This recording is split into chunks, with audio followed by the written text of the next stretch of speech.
Je voudrais prendre Jacques, ça fait longtemps qu'il attend, et puis j'avais promis de le prendre très vite. Médecin anesthésiste en Gironde. Bonjour Jacques. Oui, bonjour Monsieur Bourdin. Bonjour, vous insistez beaucoup sur les infirmiers anesthésistes, et nous les médecins, oui, c'est vrai que les médecins, c'est vous qui faites le principal, mais vous êtes assisté d'infirmiers anesthésistes, Jacques, comment ça fonctionne? Pas forcément, on n'est pas forcément assisté d'un infirmier anesthésiste. Oui, pour certaines interventions. Oui. Il ne faut pas oublier que dans les cliniques privées, vous avez des anesthésistes qui fonctionnent tout seuls sans infirmier anesthésiste. Oui. Pour beaucoup d'entre eux. Non, je voudrais. Donc c'est utile ou pas, un infirmier anesthésiste? Est-ce qu'il a son utilité? Il a son utilité. Moi, j'ai l'impression, je ne travaille pas en hôpital public, je l'ai quitté il y a de nombreuses années. Il y avait beaucoup d'infirmiers anesthésistes dans les hôpitaux. Je pense qu'ils sont utiles face à la pénurie d'anesthésistes qui est en train de s'installer depuis maintenant une quinzaine d'années. Et ça, c'était prévisible et ça n'a pas été envisagé en haut lieu. Donc, on va vers une situation extrêmement critique. La pyramide des âges des anesthésistes est catastrophique. Et à l'horizon, dans 10 ans, nous ne savons pas qui va endormir les patients. Donc, dites-moi, c'est inquiétant. Vous allez pouvoir le dire, Jacques, mais c'est inquiétant, ça, quand même. Arrêtons-nous là. C'est inquiétant, non? Oui, c'est extrêmement inquiétant, oui. Vous me dites, vous, médecin anesthésiste, on ne sait pas qui va endormir les patients. Mais pardon, mais c'est un moment crucial et critique. Oui. Oui, je pense qu'il faut faire passer ce message-là. Mais bon, nous ne sommes pas la seule profession concernée. Les médecins accoucheurs sont dans la même situation que nous. Et certaines spécialités chirurgicales sont dramatiquement désertées.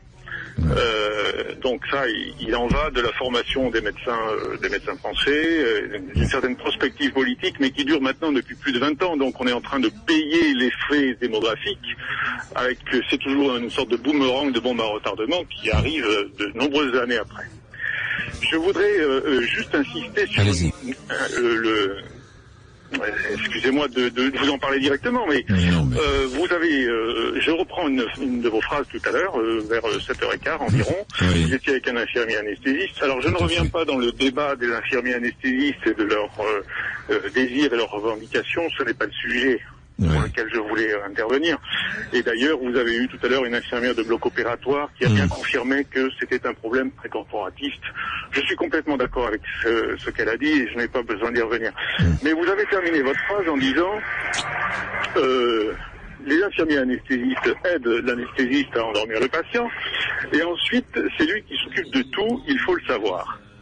Alors bon, je ne peux pas être d'accord avec la phrase que vous prononcez, parce que vous avez quand même de votre place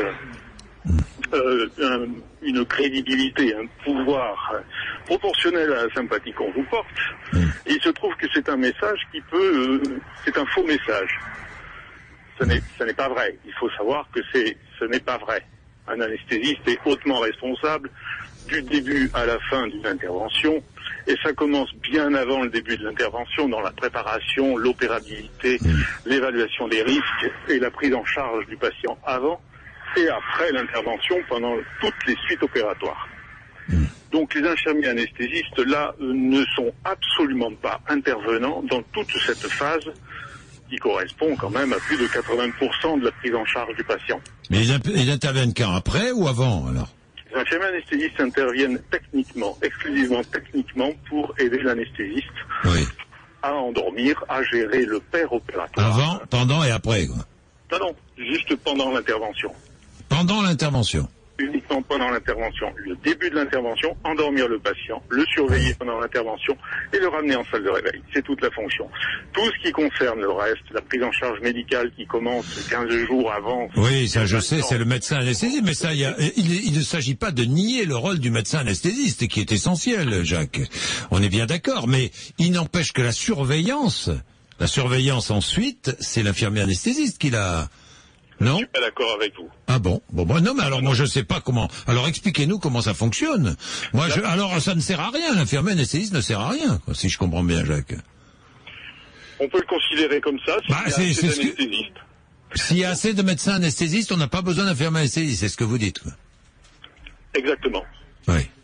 Oui. D'accord, mais écoutez, c'est bien d'avoir appelé. Moi, délégation de pouvoir, hein, effectivement, il y a des zones sinistrées où on manque d'anesthésistes, où il y a un anesthésiste qui va faire fonctionner un bloc opératoire avec des infirmiers anesthésistes sous sa responsabilité. Ouais, d'accord. Hein, mais là où vous avez assez d'anesthésistes, il n'y a pas besoin d'infirmiers anesthésistes. D'accord, je comprends. Non, mais Jacques, on a besoin, mais attendez, c'est bien que vous ayez appelé, hein, et je vous dis merci. Le même problème peut se poser avec les accoucheurs et en délégation de compétences avec les sages-femmes. Le jour où on n'aura plus d'accoucheurs, on sera obligé de réinventer les maternités avec les sages-femmes. Enfin, les sages-femmes, Jacques, mais les sages-femmes aujourd'hui accouchent bien souvent. Hein, et combien de femmes ont accouché, ont mis au monde leur enfant, assisté uniquement de sages-femmes? Attendez, Jacques, moi j'en connais même, j'en connais à titre personnel. Je suis d'accord avec vous. Il y a une antériorité, puisque les sages-femmes, ça fait très très longtemps que les sages-femmes accouchaient, même sans le médecin accoucheur à côté. Il n'en est pas de même de l'anesthésie. Vous ne verrez jamais un infirmier anesthésiste seul dans un bloc opératoire. Ça, c'est interdit. Oui. Bien oui, alors qu'une sage-femme seule dans une salle d'accouchement, c'est courant. Oui, c'est courant. Jacques. Oui. Bon, merci Jacques. Voilà. Merci d'avoir appelé dans tous les cas. Hein. Merci à vous. Au revoir.